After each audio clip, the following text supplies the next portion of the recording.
Check, check, check. What's going on, YouTube? This is Tap Nuo, and I'm a minimal techno artist from Los Angeles.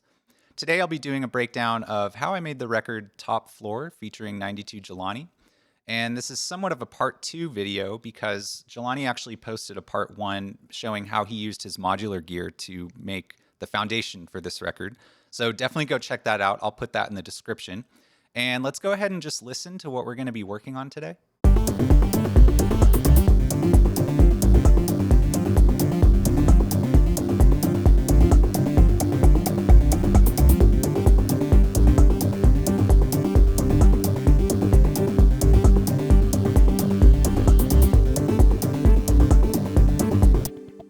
So it's like a really ethereal, kind of more chill techno record, a little more progressive and sort of, I guess, late night kind of just chill vibes. That's kind of a vague statement, but I personally feel this record is something that would be great for either an intro or an outro to a mix. It's great as, playing on its own as well as looping in and kind of using as a DJ tool in a set. And that's what I'm really happy about with this whole album. And definitely go check out my album, Fake Techno. This is one of the records on the album. The records on this album just really work well as both their own standalone tracks and as DJ tools. So this record started out with this recording that Jelani gave me.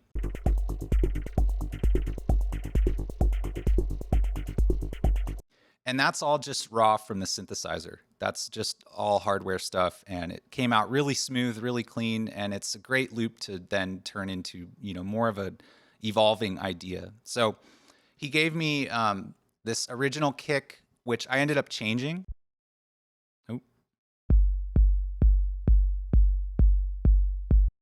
A little too boomy for my preference. So what I did is for the kick on this actual record, I took the drum synth from Logic and I just dialed in settings that I felt were appropriate. Just a little tighter, a little bit punchier. I should also note, just as a general note, this record was mixed analog, as is all of my other material on an API console. So everything you're hearing today is just the raw production. In terms of actual mixing, it was just, hardware gear, such as outboard compressors, as well as the API console EQs, that essentially just enhance what's already there. So we're not actually changing anything to the production of the record, except for I'll get into how we used a guitar amp on one of the synthesizers later in this video.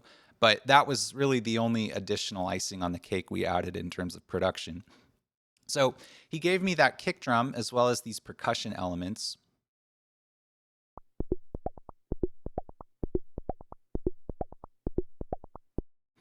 And those have a really nice, syncopated kind of rhythm to them. So what I did for those is on each of those, I took the Logic remix effects and used a repeater and delay on all three of those. And there's a lot of automation going on. So I just added that in live and recorded that using latch mode in Logic. And then I grouped those together. And you know what? Let me make those inactive. I grouped those together and I routed them to this channel, which is all three of them just blended.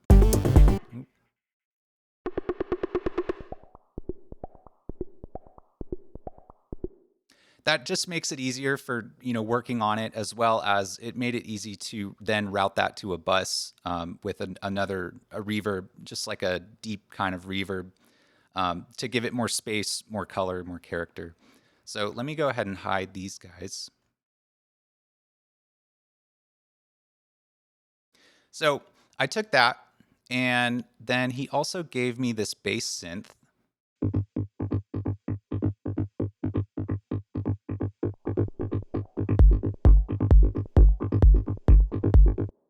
And that combined with the perk and the kick, it gives a really solid groove. And I really enjoyed just listening to that and seeing what I could do, just listening in real time and experimenting. And one of the things that I experimented with was I wanted to add a bass line. So I was trying to play in notes myself and use different synthesizers here in Logic. And then I ended up just digging through the loop library and I found a loop that I really liked and I chopped it up and rearranged it. And then I added some EQ and compression and then printed that into a different channel. So it was all just summed together. And this is what the sub sounds like.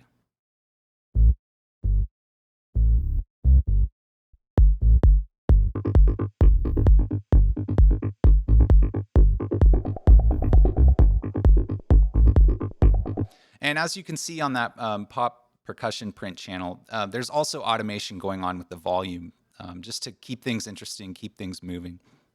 So we have those main, foundation kind of anchor elements to keep the record grooving. And those then play alongside these different percussion elements that I added in.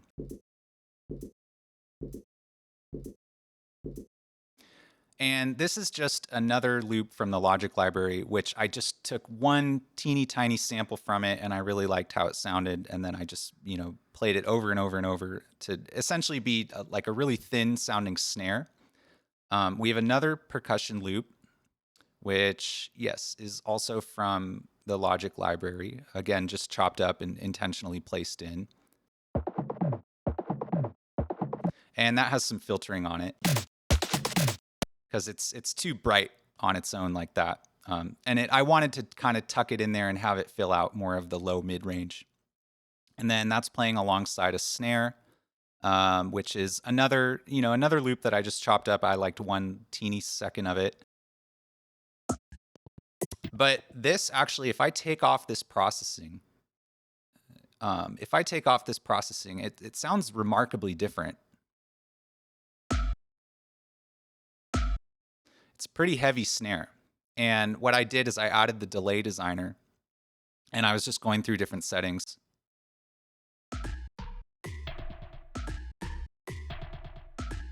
Has kind of a weird 80s sound, in my opinion. And I liked that, but it obviously wasn't going to work for the track. It was too distracting. So I added the step effects and was just cycling through different settings, and then I tweaked some stuff in here on my own.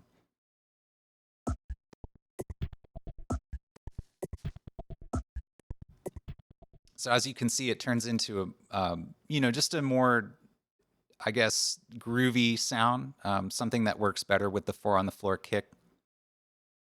And then that just has some sidechain compression as well as some EQ.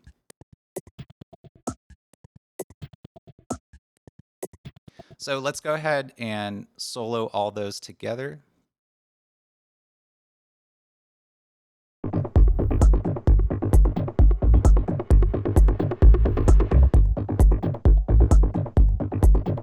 And as you can see, we're already getting a really nice foundation, a really rolling, syncopated kind of classic techno rhythm.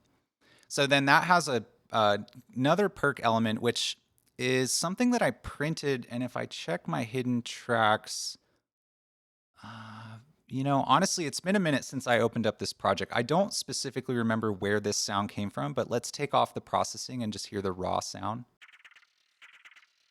Oh, yeah. So this is actually another sound that Jelani sent me. It's just from the stems of the modular recording. But I added some processing to it. So I added the step effects as well as some compression. And I had an EQ on there, but I didn't end up using it. And then I just had a low pass, which is, there's some automation on that. And that the actual stock Logic low pass filter is really cool. You can get some cool resonance out of it. It's a super simple plugin. So that's playing alongside this Atmos track, which I think that's just something that Jelani also sent me. I'm pretty sure. It's been a minute again since I opened up this project, but I wanted to add some more atmospheric elements. And one of the ways that I did that is I took a sample and I Paul stretched it in Audacity, which is a way to extend sounds without getting too many artifacts. And so that's just playing over and over, with one specific frequency being taken out, as well as some compression, sidechain compression. Now, that plays alongside one of the original hi-hats that Jelani gave me. And this has some different processing kind of towards the end of the record.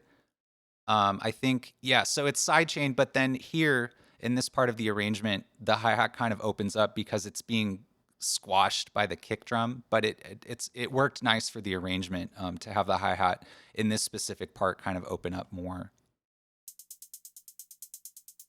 Because then when we have the kick come in,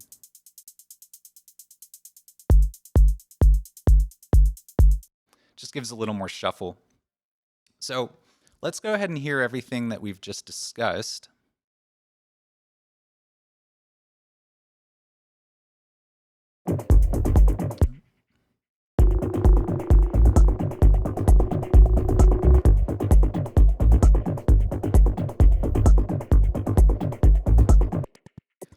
And yeah, that I felt really confident about that. I really liked where that was going, and I wanted to just keep adding to it. And the way I added to that is added some Vox atmosphere kind of sounds, which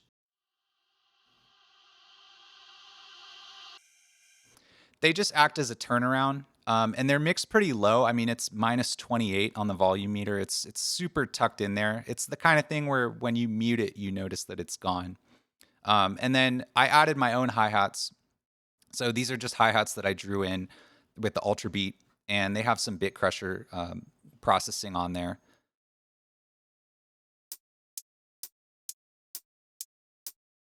And that's playing alongside this ride that comes in just for one specific part of the arrangement, which is the drum synth, the sharp hi-hat, and I just tweaked different settings in that, and it has some sidechain compression as well as just a teeny bit of EQ. And then, yeah, so that's essentially the rhythmic part, the rhythmic core of the track.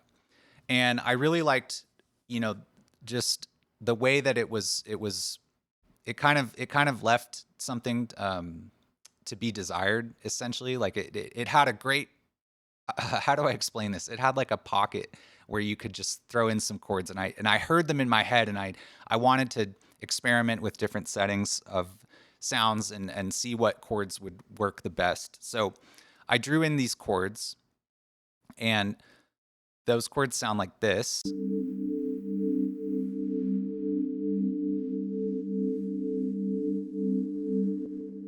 And I should note, I was playing around with the chord trigger, but I didn't end up using it. I ended up just drawing in my own because I don't like the chord trigger all the time. It sometimes sounds a little too generic. And, these aren't really the most complicated chords on the planet, but I just thought they worked really nicely. And this cistern strings setting in Alchemy is another setting that I used on the record -D, which I'll be doing a breakdown on. I just turned off some of the oscillators because it has like a rain sound to it. And I just tweaked a little bit of the settings and added some sidechain compression as well as very minimal EQ, just boosting a little bit of the mid-range. So that's kind of the main chord progression. And that is then just, there's some layers that fill that out. So these layers sound like this.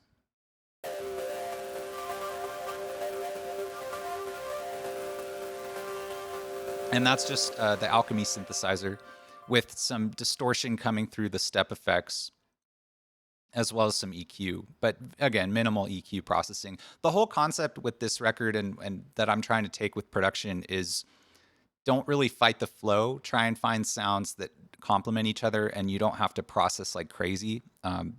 It's better to just have good source material instead of trying to make something fit that doesn't want to fit.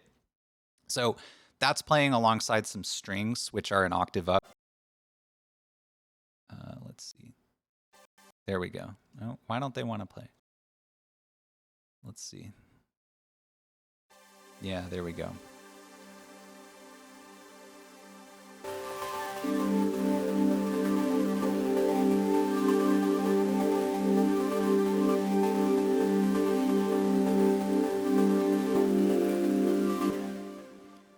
So that melody was then converted to an ARP, or that chord progression was then converted to an ARP. And the lead ARP is coming out of the ES2. And it's a setting. I was just going through presets, and then I ended up tweaking some settings myself. And let's hear what that sounds like.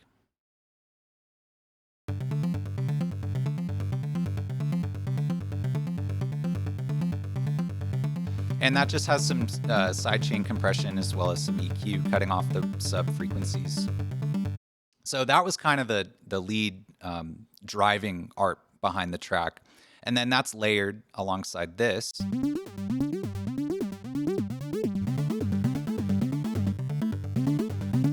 which just fills out the higher frequency range. And then that has another layer. And that one's playing a little lower in volume just to fill out the, kind of, I guess, complement the existing sounds. So let's hear all those together, as well as the strings and the chords.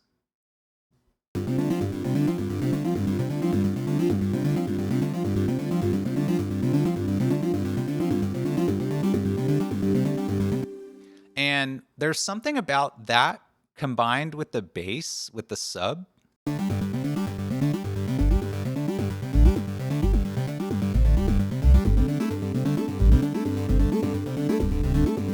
that just felt right. I really liked that progression, and I wanted to just essentially use some automation and just, different settings with automation and have that record evolve over time. Then that goes with, there's a little like vocal effects kind of sound that plays later on in the record.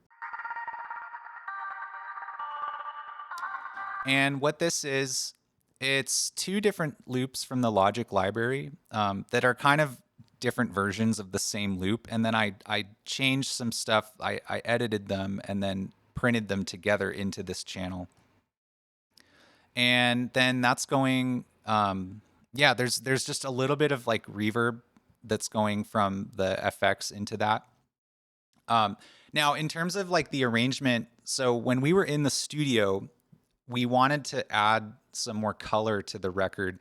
And when you get to this part where the kick drum cuts out, we took a guitar amp and we actually used microphones in the live room. And we had two microphones at the end at one side of the live room. And then on the other side, we had the synthesizer, which is this main lead arp going through the guitar amp, and we basically played it in parallel. So in the final version of the record, as you get to this part, that actually starts to sound more like a guitar, and it really just added a lot of flavor to the record, added, that sort of driving tension, and it complemented the breakdown really nicely. And the arrangement is something that on this record, it's a little different than some of my other tracks, because it has kind of like the breakdown doesn't occur until later on. But sometimes that's just how it goes for tracks. You end up making choices about where to put the breakdown that for one track would feel right and for another it wouldn't. But anyways, this is somewhat of a quick breakdown. I'm not going to do a full deep dive. If you have specific questions on how I made certain parts of this record, please let me know in the comments. I feel that I've kind of given you a summary here today. And definitely go subscribe to 92 Jelani. Thank you so much for subscribing to my channel, and I'll see you guys next week.